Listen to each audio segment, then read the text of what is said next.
Good morning, everybody, and welcome back to another WTR episode. I am your host, Zion, and today we have some pretty exciting news. So, first, let me log into my favorite game that I've been playing for 6 years now, Fantasy Star Online 2 New Genesis. But let me give you the rundown on today's topic. As you can see from the title, hopefully, we'll be talking about, that's right, Cyberpunk Edgerunners Season 2 anime announcement. Holy, I am excited to hear about it. Or maybe it was already announced, but I didn't see it until today in my daily digest or whatever. So you're wondering, like, bro, what is even so good about this anime? All right, so if you haven't watched Cyberpunk Edgerunners, don't watch this video because there's going to be spoilers, okay? Don't watch this video. If you haven't watched Cyberpunk Edgerunners, I should have said that earlier, right? I'll put that in the description. Don't watch this video if you haven't watched Cyberpunk Edgerunners because there's going to be spoilers. So, honestly, to be fair, there's a lot of great anime this summer. Oh, I forgot to start the treadmill, guys. Sorry about that. That's the whole point of this. Let me start the treadmill real quick.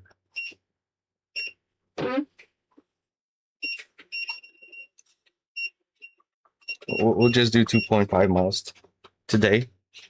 All right, there we go. So now that the blood is pumping, Cyberpunk Edgerunners is basically, I don't want to say it's based on the game, which is created by CD Projekt Red, and the animation studio that is going to be in charge of Cyberpunk is going to be Studio Trigger. If you don't know what Studio Trigger is, they're basically an OG studio, well known for their extremely high quality animations. And I tell you, high quality, they have the hardest working and intelligent animators that always continue to surprise, and their quality is consistent. So it's like consistent high quality. Everybody loves that. I love that. Very thankful those people are doing the work that they do for entertainment. So basically, in Cyberpunk, the setting is basically post-apocalyptic. Not really post-apocalyptic, but is at a point in society where, let's just say, like, resources are not abundant as, let's say, the civilization starting out in a new planet, but things have become matured in a way that it's like tough survival, you know? Like, it's crazy to think about this kind of phenomenon. Like, think about it. We have so much technology, right? You have all the food, abundance, housing. It's not a problem. You can build a house in like 1 week. Everything's so good. But yet you're still in survival mode. Isn't that crazy? Isn't that crazy, right? You have like automation, you have robotics. So what is exactly... sorry, let me phrase that in another way. What is exactly stopping, like, the humans from achieving, like, a livable society? And they always go back to the the 7 deadly sins and whatnot. And this is what this show, in my opinion, low-key outlines. And there's, well, for me, I would say, maybe because if I'm not religious, but if you know some parts of the Bible and maybe some Greek mythology or anything to do with gods in general, you can feel like there's some subtle similarities in there, and they try to showcase each and get the great rap. Are you kidding me, guys? There's only 8 people in this lobby. Like, you can definitely feel that there's a lesson to be learned. That's what I'm saying. It's not just some dystopian nightmare and we're all doomed and whatever. Nah, they're really just showcasing, like, if that were to happen, this is how it would kind of be like. And in Cyberpunk Edgerunners, you know, the main character, God, I forgot his name. Is it Miguel or something? And Lucy's relationship was kind of like Romeo and Juliet in a way, but without like the two families and whatever. But from the background perspective of just the romance portion, it's kind of like Romeo and Juliet, you know. Well, I guess it's just basically very common struggle between two people, and they have different backstories.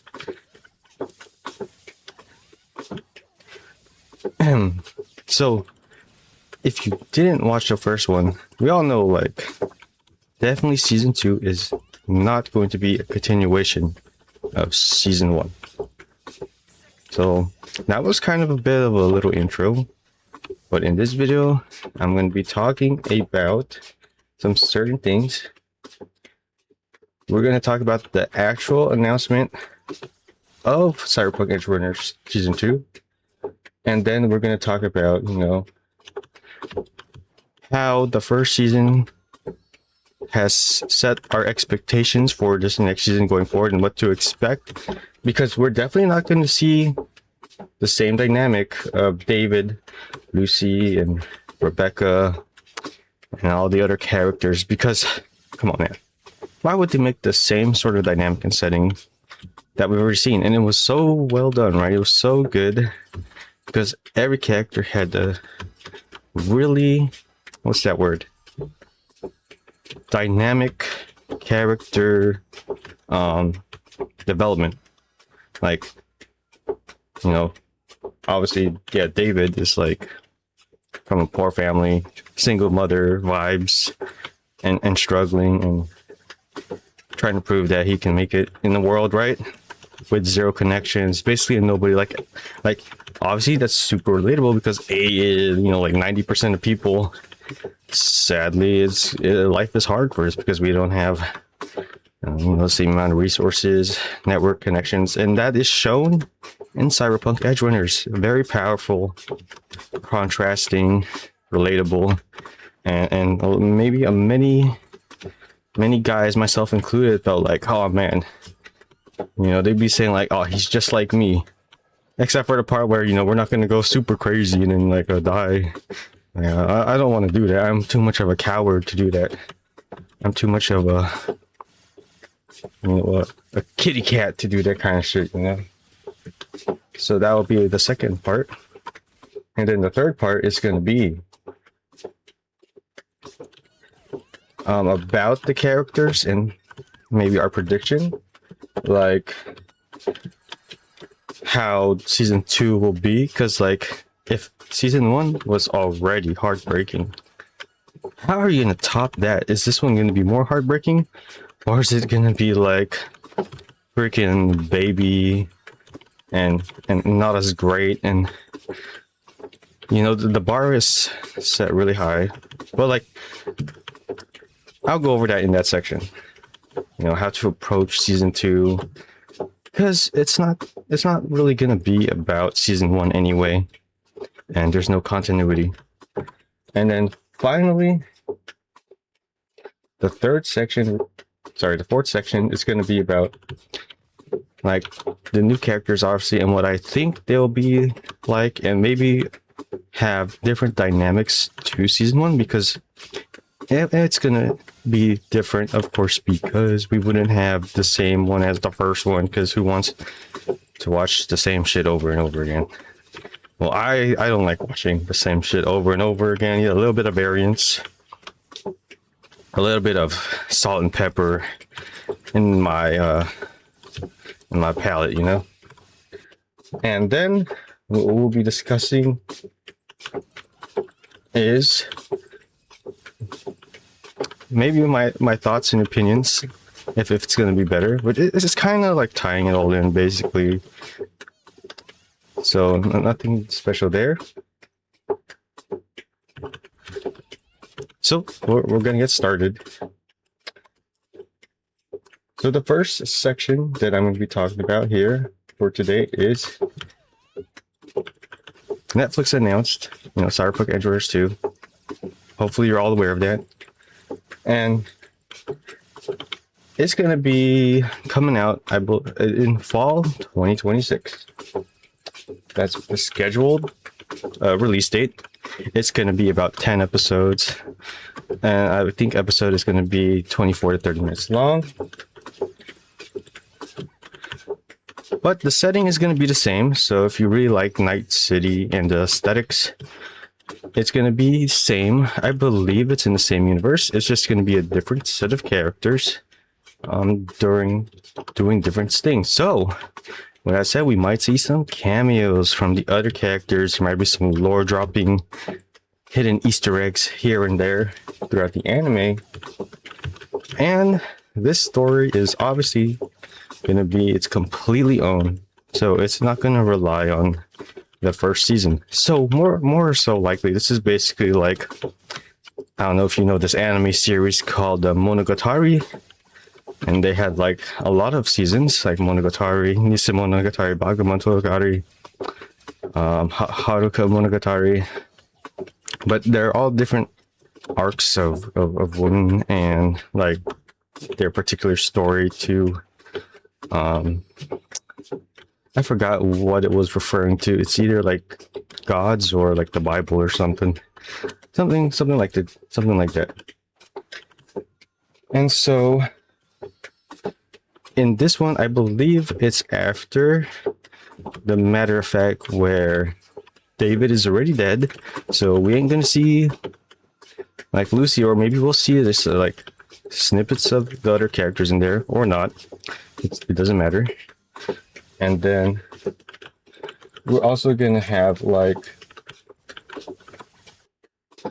a different groups. So there's gonna be different clans that are gonna be introduced, and maybe just maybe alongside of the anime release, maybe CD Projekt Red will drop a DLC for Cyberpunk game, Cyberpunk 2072, I believe. You can get that game on sale right now for about 70% off. So it's a good deal. I mean, I finally got the game, but I don't know if I'll play it because it's apparently super long. But we'll see if I'll play that game. What am I even doing in this? So then the Edgerunner is going to be like the new Edgerunner, sorry, for season 2 isn't going to be like David, obviously. And I think what they're going to do here, since they already announced the cast, is it's kind of weird, because if you look at the cast for the season 2 announcement, the characters are pretty diverse and have really large age caps, which is fine, because I think they're probably gonna, this anime is probably going to try to resolve something about age disparity and age inequality or something like that. I mean, if you think about it. And it's going to lead directly into our first major controversy. Many fans didn't ask for another crew, but they asked for something that people will love, okay? So what was the difference between this crew and the other crew? Obviously, in this one, the crew is so diverse, right? And it's going to either be a hit or a miss with you, because I mean, I don't want to say the characters look like a kid. And then you have like 2 young adults, and then the unk, which is fine, but I don't know how it's gonna be. Well, I think the lead is the kid. Not too sure how that's gonna be received, especially amongst the adult viewers. But anyways, compared to, let's look back at the first one. So like the first one, like we all know, it's based on a tragedy, like hopes and dreams and trying to fight for it, but he doesn't end up completing them, which is also in real life. In real life, a lot of people have dreams and goals, But you know, the fun thing about it is it's not about completing your dreams and goals. It's about trying, right? And it's just something people have to accept. You know, even rich people need to accept that. You know, that even all the money in the world ain't gonna save you from your downfalls. It's just how. It's not just how it is. I don't want to say it that way. Like, I really can't control that. You really can't control that. So 100% for sure, David isn't coming back in any shape or form, because that would just totally defeat the purpose of, you know, the original season. And then I don't think Rebecca is going to be shown. I mean, I really don't think they'll have that much of a part in season 2. And when we think about, you know, season 1, the reason why it left an impact on people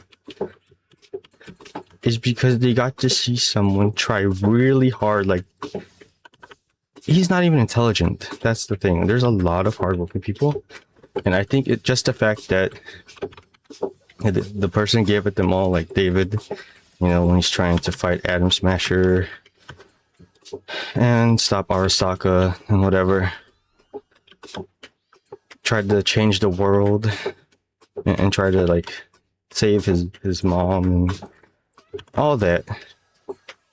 People found that admirable, new, fresh, and exciting, because not many people actually experience that in real life. So it's like a different perspective and kind of different story. Even though there's a lot of people that experience that in real life, they don't really talk about it. You know, people, you know, I don't want to say, people prefer to live in silence, if that makes sense. You know, people prefer their private life instead of being very vocal and just fighting their inner problems day by day, which is many of us, and that's okay.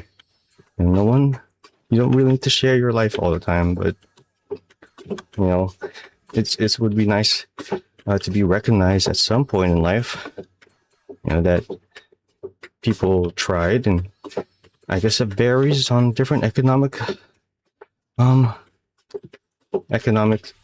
hierarchical levels in society. Like, we're going off on a little tangent.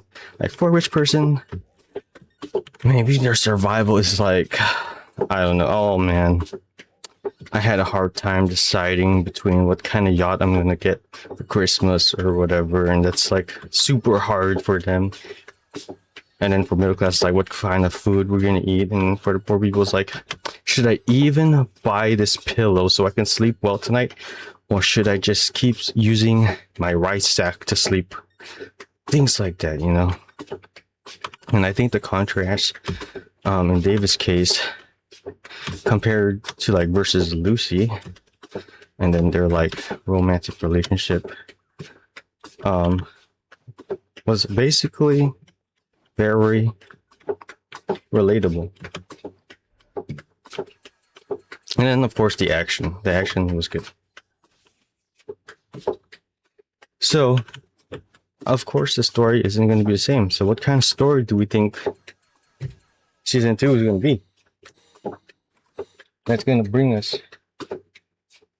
to this other argument point, that maybe it's going to have Arasaka still in, but this time like the other developing half of Arasaka Corporation, and maybe we'll see Adam Smasher again. I don't know. But that's going to be interesting to hear about that, because honestly, it's hard to continue this kind of story because the tragedy story in season 1 is already complete. And then this is just another separate story to build just for the series and the lore of Neon City, right? So when I think about it, it's just going to be a tough one to beat. So what I'm thinking is that in this part of the section where I'll be discussing now the you know, some of the major problems, or adding on to that, is that if the fans aren't going to be, this one is going to honestly be like, you're going to watch the first episode and you're either going to like it or not like it, hands down, because you're going to be expecting the same thing, and you don't really want the same formula. Although, you know, One Piece has been going on for a long time. So there's already a lot of hype. And I feel like season 1 was already the peak, which is crazy, right? Because if we had known if Cyberpunk Edgerunners was going to be a continuing show, which would have made more sense, right? Like, people wouldn't have hyped it as much, and it would have had a longer lasting impact. But I think this one was made just because of maybe a lot of popularity and interest, so the stakes are higher, you know, as David would put it that way. You got to put in more of that overdrive in. So for the theme of the second season, we'll be segueing into that, on what I think, how the story might pan out. So, sorry, I'm trying to look at the synopsis. So when I look at the characters right now, right, we have someone named Wink Kingsley, who was once known as the King. So, oh my god, he's basically retired, I guess. And then you have another character named D, you know, like just D, I guess, who is basically, I guess, a revenge hunter or something. It says here they wiped out his clan. And then we have Roman Carax, who's, I think, the kid. And he's in search of real stories in the city that had abandoned cinema for brain dances. Oh, so he's all about discovering the truth. And then we have Talia Yang, the female. She hails from corporate towers, but she likes chrome and violence. So already here you can tell the story is actually not gonna be as dramatic. And how can you say that? I mean, just look at the cast. They don't look very tragic, in my opinion. The crew looks more I don't know what to say it. Less fierce, I guess. Less deadly. I mean, the other guy literally looks like he's from Naruto, guys. He looked like he had Naruto. Maybe he's gonna have a... I already forgot what the devices were called in that show. The Sand Viper. The Sand Viper, Sand Voska, whatever. The one that makes them fast. He'd be like ninja stuff. So if anything, I feel like this show is going to be more about stealth and espionage. You know what I'm saying? Kind of like a James Bond vibe, or what's a more recent one? I don't know. There hasn't really been any like espionage type shows, or maybe like Spy X Family. I've seen that anime before. You know, that's kind of vibe I would probably feel like in terms of story, but nothing too crazy as the first season.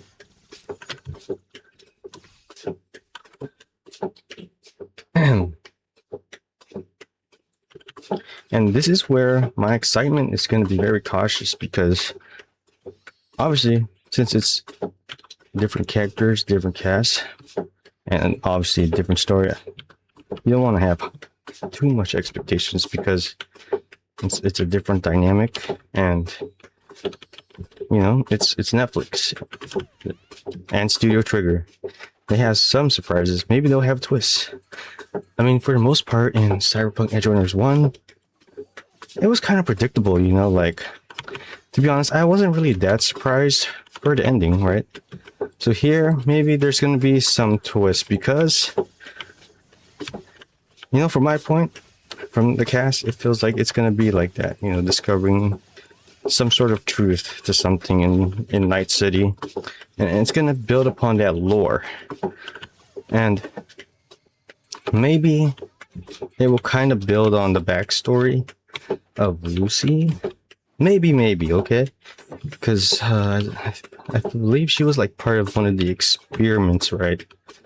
But it didn't really allude to that much. But when she was trying to find a little bit more about herself and the memory chips, and here it says like, oh, dancing in your head. So there's probably some sort of conformity of people being programmed in a certain way in order to live and deal with the intricacies and lifestyle of living in Neon City.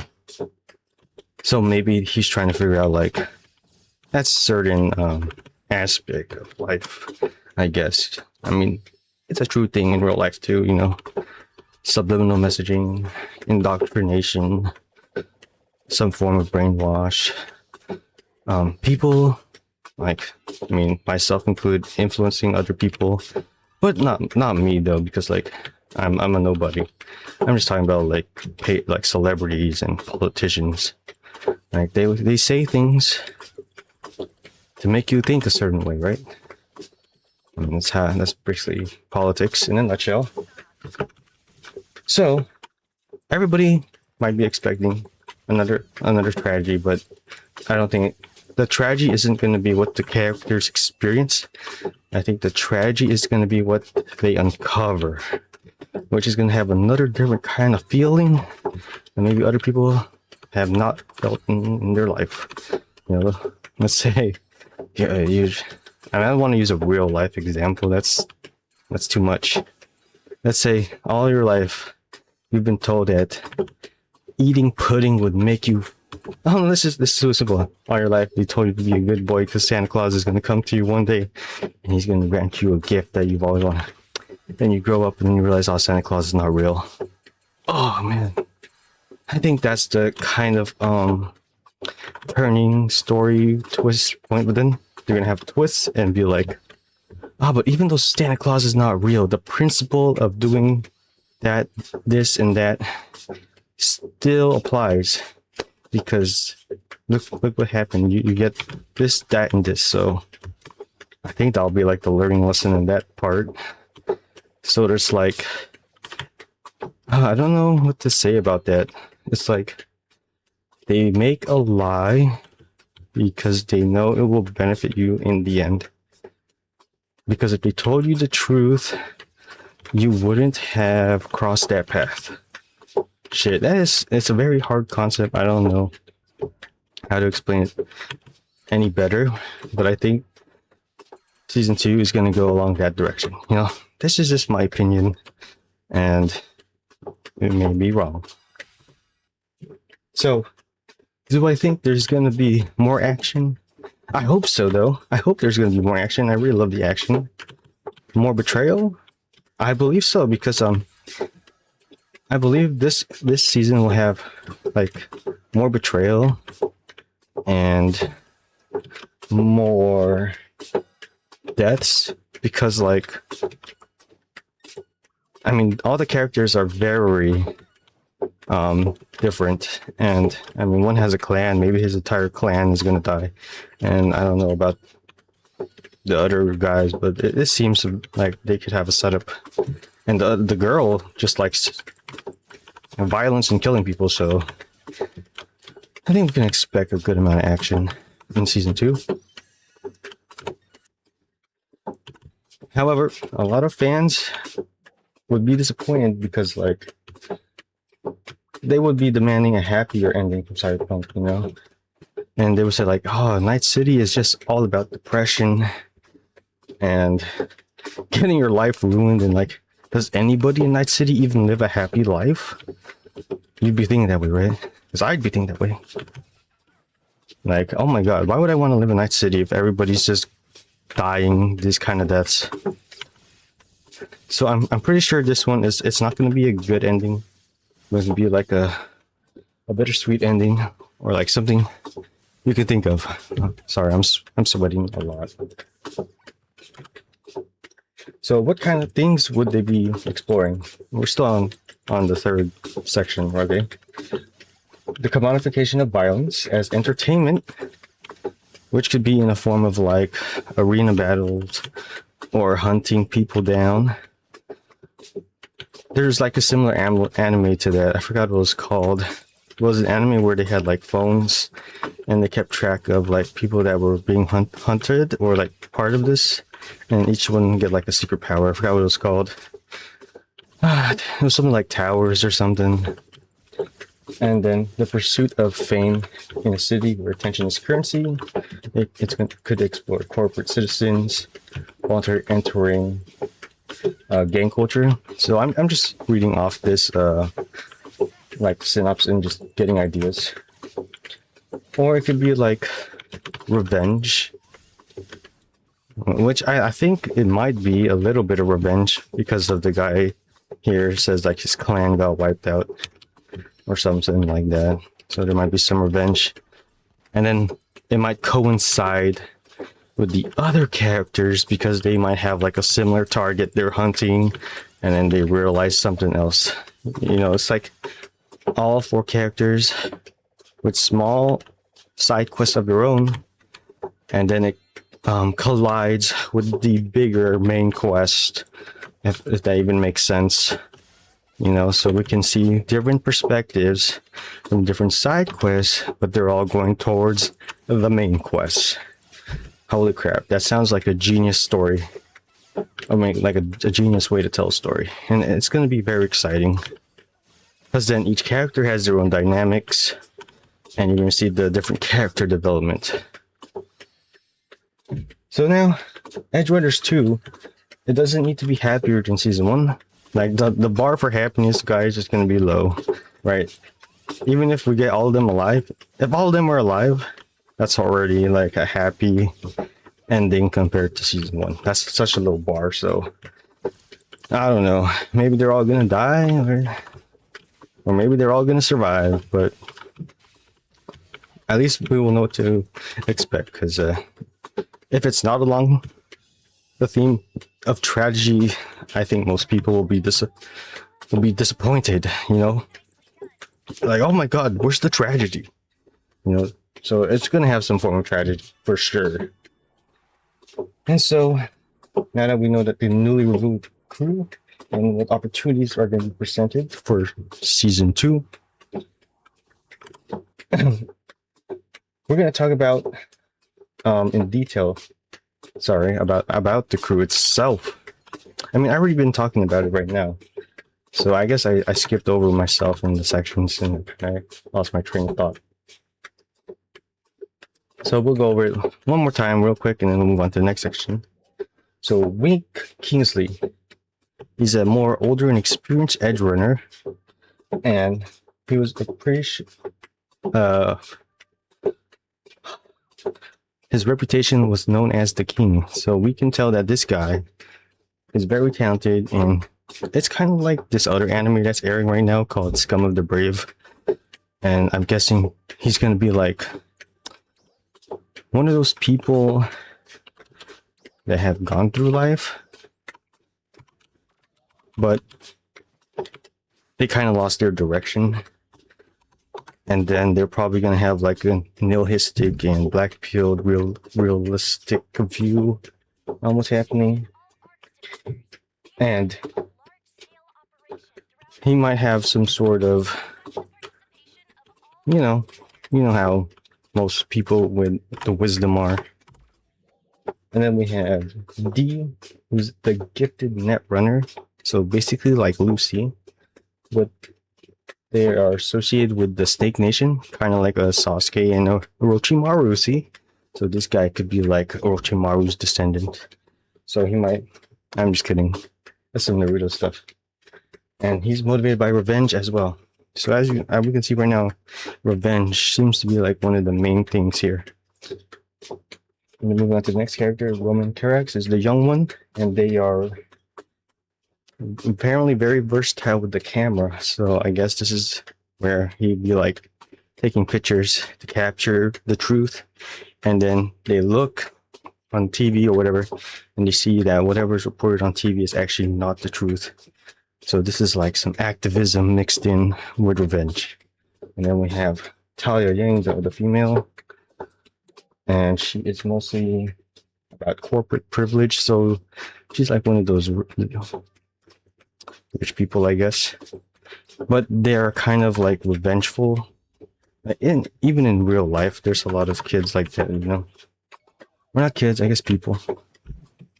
Like they're from very well-off families, but they have sort of like this rebel idea or something like that.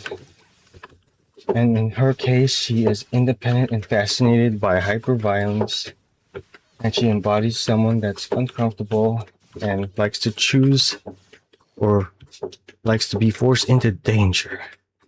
Wow. It sounds like a baddie right there. So like, if you're into those kind of girls, that's probably up your alley, honestly. You're like a baddie with a struggle. And I think this crew is interesting because, like I said before, it can be relatable in different forms, you know, like rich people and then poor people. So it's like, see what I'm telling you? The age thing. This one, I feel like it's going to be more focused on these key areas. Age. What did I say before? Revenge. Finding out the truth. Espionage. Like, I think those are going to be the key purposes or key themes in this. So I feel like it's going to lean towards that. And I'm not going to be surprised. But that's what I think. So, in contrast to us, like in our world, you know, like people film disasters, fights, breakdowns, crime, and we've used, you know, our sort of attention is pretty much monetized, you know. How? With advertisements, with clicks, with viewership, with likes, with interactions. If you haven't realized that, like everyone can stream, right? Everyone can make content. Everyone can like posts and whatnot. But how does that differentiate? By the numbers. And it's turned into currency. It's turned into money. Which I don't know is a good thing or a bad thing. And I think it's acceptable. I mean, I don't want to say anything.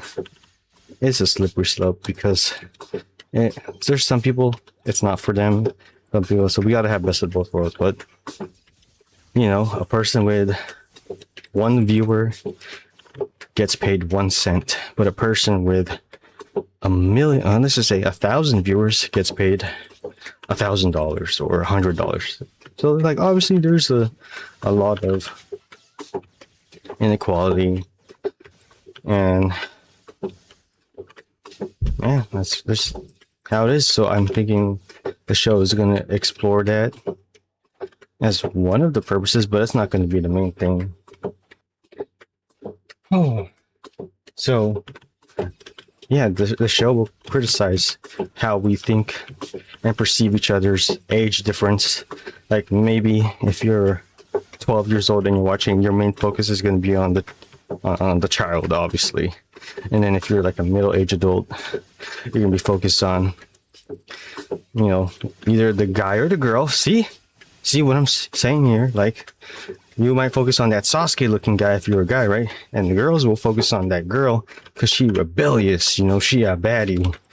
And I guess that's the most popular thing. And all the old people will be focused on the guy, the old guy. And I guess that just includes all the old people in general because maybe at a certain point, it doesn't matter if it's a girl or a guy. But in this sense, in terms of fighting capabilities, it's probably has to be a guy. That's why. I'm probably overthinking that one. It really doesn't matter. But just for the sake of action, probably an old guy is a much more enjoyable spectacle than watching the old grandma trying to do kung fu and shit and like jump. I mean, it'll be funny, but not as cool. And Studio Trigger is all about coolness and charming, I guess. Okay. So now we're gonna see like which member looks like they're most likely to survive. Like I said, if all of them survive, it's already a better ending in terms of happiness to the first one. But now that we're done like talking about the characters and what the story could be and the main key points are, that's only half. But behind the scenes, the sequel is going to be facing another technical and creative challenge, right? Imaginable. Because like, oh my god, the animation and the quality, sound design, music was so good in the first one. It's hard. I mean, they don't need to surpass it. They just need to make it interesting. So following a project that's so emotionally successful and influential and relatable to people. Well, I mean, to be fair, the first season was mostly only relatable to like and targeted to young adults, okay? So with this one, I think they're trying to expand their demographic audience. That's why there's the child, the two young adults, and then an old guy. Not to say like the first one didn't have a decently dynamic age range, but this one has a much wider one, okay? So, what is this section about? Will it be able to surpass the first one? And does it have what it's take to entertain you? Is what we'll be talking about here. So, in terms of animation quality, Studio Trigger has remained consistent all the time. And I think after the anime helped drive players back towards the game Cyberpunk, people played it and now they want more. You know, like, you know, what fans always crave the most is more of the same franchise. So I think this is what they're going to deliver. And I definitely think that CD Projekt Red will release DLC or some sort of DLC in accordance to the Cyberpunk Edgerunners 2 anime release in fall, because it kind of lines up with like the cycle of which they release stuff, to be honest. Okay, so are they going to recreate anything from the first one? Definitely not, because then people will like be saying that it lacked attention to detail. So from just a director perspective or an author perspective, of course, it's going to be different. And then from the art perspective, this one looks like it's going to take a more like an 80s 90s approach, you know, compared to the first one. It looked more modern looking, beautifully modern looking, flashy. This one looks more rigid, more rugged, looks more like some work was put into it, but that's just the style, you know, like the style of it looking like it was drawn in the 80s or 90s, and I kind of like that, and it will probably work out because of the diverse cast of characters. It kind of reminds you of this one anime called Astro Boy. I don't know if you've seen Astro Boy or just basically anything from the 90s. So Studio Trigger might be trying a different style, and it may work here because of the theme, of how more dark it's going to be, but still retaining the integrity of, you know, the overall theme and what Neon City is about. So what does this mean for this show, right? For like in the end game. So we're basically going to conclude here. Obviously, I'm optimistic about the show. I was so excited seeing it today or this morning or whatever. I'm going to upload this video. I was like, oh my god, this honestly for me came out of nowhere. And for it to be released in this year, they already had this planned in the bag. You know what I'm saying? Like, usually when an anime is pre-announced, it takes 1 or 2 years. But this is only in like 4 or 5 months. So they already had it planned way ahead of time. And that means CD Projekt Red is probably busy on that DLC. Like I'm telling you, man, the DLC, it would make sense because like it would drive sales for their game again and not just only appeal to the younger adults. But now, I mean, but we're not going to let a kid play Cyberpunk 2072 because it's rated M. So yeah, that part wouldn't work out well. So we can't put that one on there. So probably just more older people that have not heard of the series. And obviously the new series, in the end, it's not going to be about how much can we traumatize the people, because we already got traumatized on the first season, to be fair. You know. Okay. So from this, I think, Cyberpunk Edgerunners 2 looks like less of a resurrection of what the original season has done, and more like a test to see if people want more. Because if this one does well, I guarantee you there's going to be a season 3. So I'm guessing they want to get more feedback on what people think about the story and how it's going to be received. And maybe it's going to be a little bit more kid friendly. Who knows? I feel like I really do kind of feel like there's going to be less killing in this one, because it's going to be more about finding the truth, and you don't really need a lot of blood to learn the truth of things, because it's mostly about investigation. Maybe the action will be like truth revealing, like kind of like James Bond kind of stuff, or Pink Panther kind of action, like nothing too crazy. So people be just getting away, learning truth, and finding what sides to be in and choose. So that was pretty much it, but I still would like to wrap up. So what do I think about Cyberpunk Edgerunners 2? Oh man, like even without guessing, I will probably give it an 8 out of 10. Because just personal preference, but the story is definitely not going to succeed the first season, obviously. So I wouldn't have my expectations high either. Probably just treat it as, like it says, a standalone story, but based in the same place, Neon City. All right. And I guess that's going to be it. But my question, if you want to comment, I'll have 3 questions right here. Do you think Cyberpunk 2 Edgerunners 2 is going to have better action and higher quality animation? And then my other question is, do you think it's going to be a tragedy? Do you think one of these characters is going to die?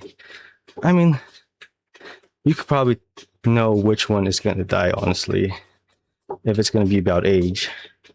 When we think about time and sacrifice, the answer is clear.